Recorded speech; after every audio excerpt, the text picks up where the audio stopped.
এই যে বন্ধুরা বৃষ্টি শুরু হয়ে গেছে। দেখো কয়েকদিন ধরে খুব গরম পড়েছে, আর মা এদিকে সব তুলছে, দেখো গোছাচ্ছে। রাস্তা খুব ফোটা, না না খুব বড় বড় ফোঁটা পড়ছে। বৃষ্টি শুরু হয়েছে, খুব গরম পড়েছে কদিন ধরে। এদিকে মা সব দিচ্ছে এখন।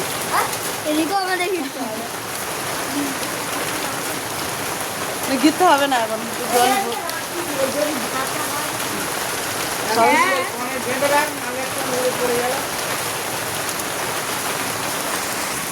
ভাবলাম বড় বড় ফোঁটা ফোঁটা পড়ছে ওপরে অ্যালবেস্টের ওপরে। আমরা গেলাম দেখি না বড় বড় ফোঁটায় বৃষ্টি পড়ছে, শিলা পড়ছে না। শিলা বৃষ্টি যেটা হয় সেটা খুব আওয়াজ হচ্ছে, কিন্তু নয়, বৃষ্টির ফোঁটা, জলের ফোঁটা এটা ছিল। তো বৃষ্টি শুরু হয়ে গেছে বন্ধুরা, খুব গরম পড়েছিল অতিরিক্ত। তো চলো আজকের ঘুমটা ভালোই হবে। খাওয়া দাওয়াটা তোমাদের দাদাভাই বাড়ি আসলে সেরে নেওয়া হবে। সিনেমা বই পড়ে নাও, চলে এসো।